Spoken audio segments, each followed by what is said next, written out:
Alright guys, so continuing along the Destiny cosplay, this is what Giannis has shown me will be my character. I don't own a gaming system or game, sorry to disappoint, but this is, here we go, the gauntlets that I'm working on. They're iron regalia gloves. They're on a female character, but it's my understanding that Destiny costumes blend genders very easily. So I've started building the finger pieces out of pure Warbler. You can see that I've done that on multiple pieces here. So we've got 1, 2, and 3. So this is kind of how those are going to work. I've still got to mount them on a glove and paint them.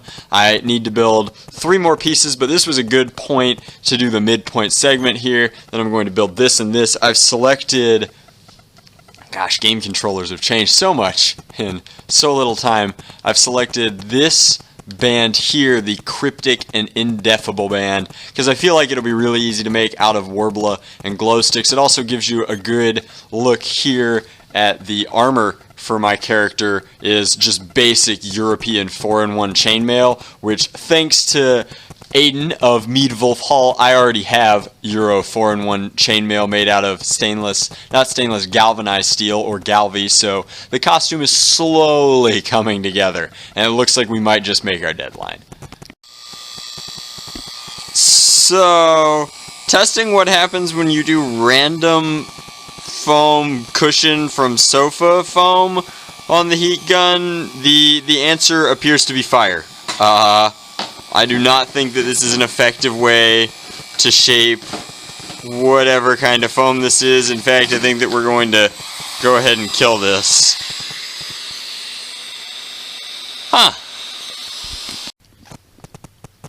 Alright, so coming in here we've got Warbler over my gauntlets, which have been made fitted specifically to my hand here out of a piece of, like, I don't know, almost like kindergarten foam, coming in with Giannis's heat gun, and heating the Warbler evenly over the EVA foam should allow it to kind of mold itself to the foam's form, which means that they go from being foam gauntlets to armored gauntlets made of thermoplastic, or at least having the perception of being made of thermoplastic. And you can see it's just now starting to bubble and give, which is exactly what we want. And I'm going to turn up the heat and start moving a little bit faster, I guess. That's moving, and we're kinda, maybe I'll fast forward or speed up this process, but I don't know, it seems to be moving reasonably fast for our purposes here.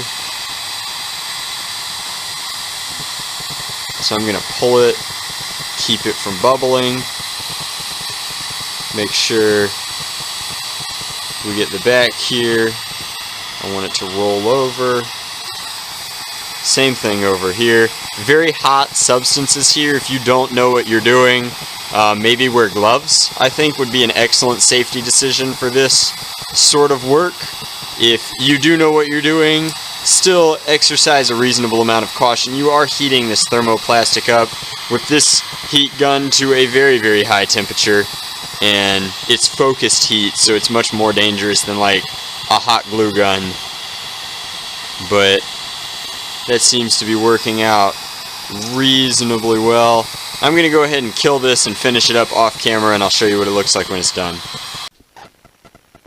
So, working on the gauntlets for the Warlock, a much more complicated piece of armor than I thought it would be.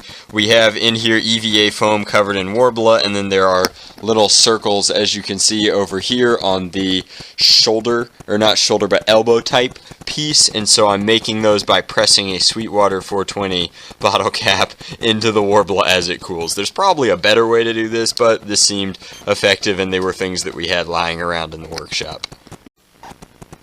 So, after lots and lots of Warbler work, you can see that this is the Warlock armor's right arm. It has not been painted, it has not been installed on the glove yet, but it is functionally complete. Each piece is fitted to my body, and in all honesty looks pretty decent for things that were all freehand made and then custom fit. This is the right side, which has one addendum in the form of this piece here, which is slightly different. I guess that's part of the...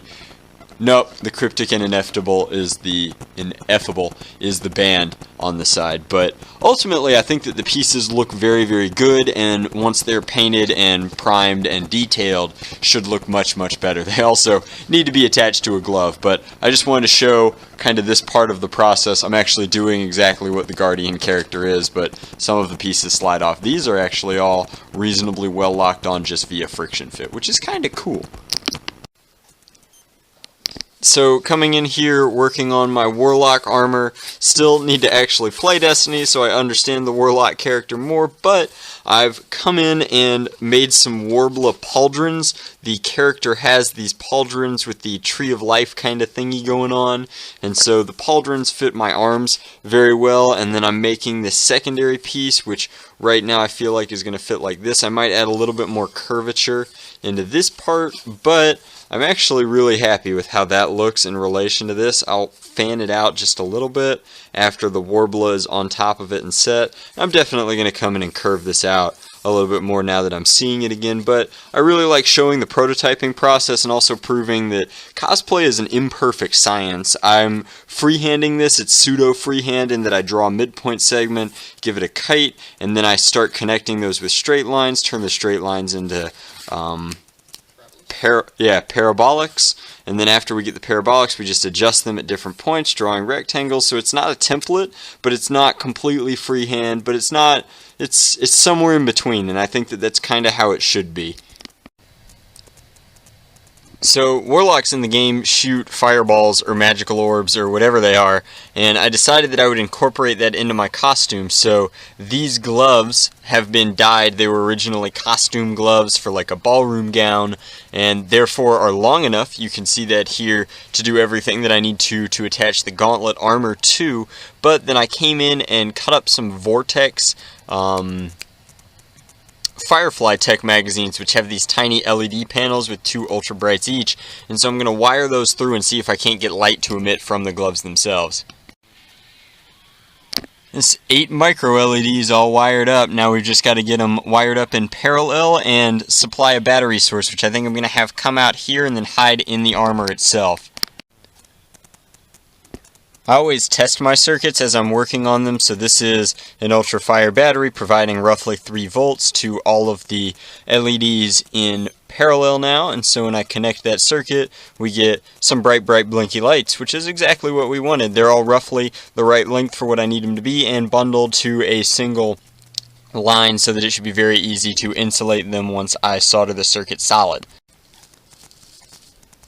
So this is Erin, continuing in our costuming adventure. She is working on the trench coat, which we're making out of, I assume, a burgundy house curtain. So ignoring that and moving on, we have this. I've been working pretty diligently on the gauntlets. I tried originally sewing them here, and turns out I'm terrible at sewing, and so we abandoned that plan, and I've been using little cardboard spacers to hot glue them into place. So if we put on our right arm gauntlet here, you can see that all of our little Velcro pads line up specifically with our goals for the armor. So we have, in order, these 2 go on the back, and they've already been Velcro padded so that that fits there.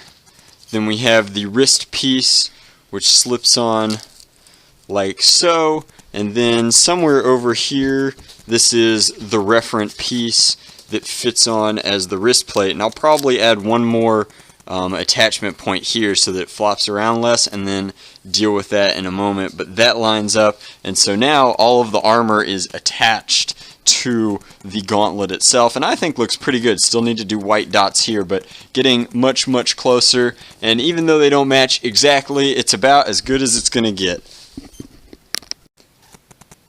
Hey guys, so I have the pauldrons. They're completely painted. They're technically part of the same gauntlet armor as is in the game and displayed on the character. But before I did anything, I melded them not only to my body, and I also wanted to make sure that they could handle the addition of the chainmail. So you can see here coming up that I hook them on like this, and they lock on very tightly. That's a really good fit, so pretty happy with how that is. I might come up with some sort of hook platform in here to actually lock them into my galvanized 4-in-1, but it should be a really good system now. It's just time to paint the funky kind of iron regalia tree on there, and that shouldn't be too bad.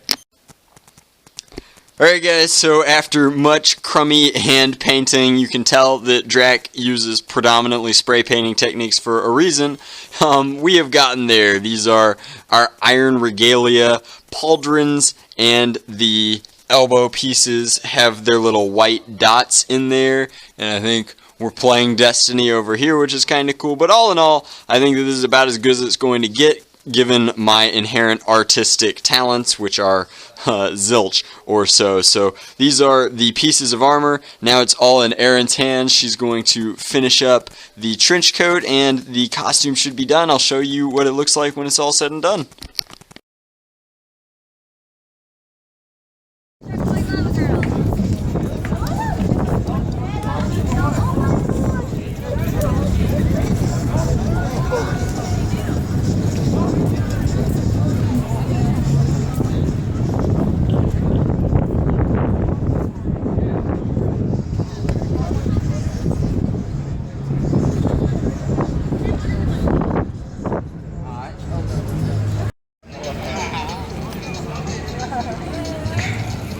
Destiny versus Yeah. We're posing for pictures, right? Yeah. We're doing this for like 20 minutes.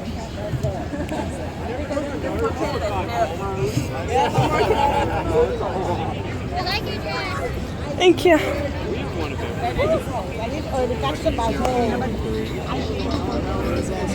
Thank you guys.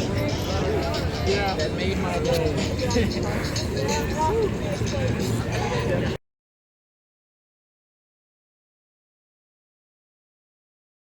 All right, next up we've got Ian and Drac as Hunter and Warlock, and these are Destiny characters.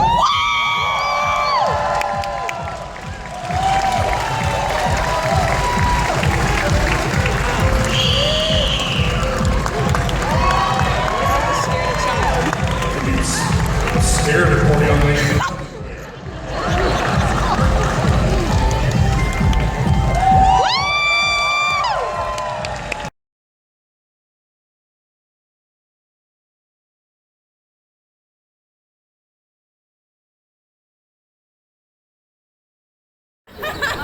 Oh, yeah, do the dance in the game. No, my people. Yeah.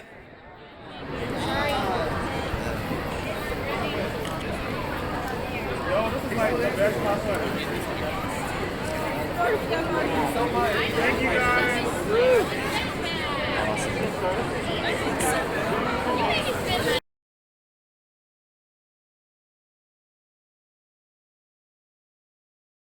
I think that we're ready to...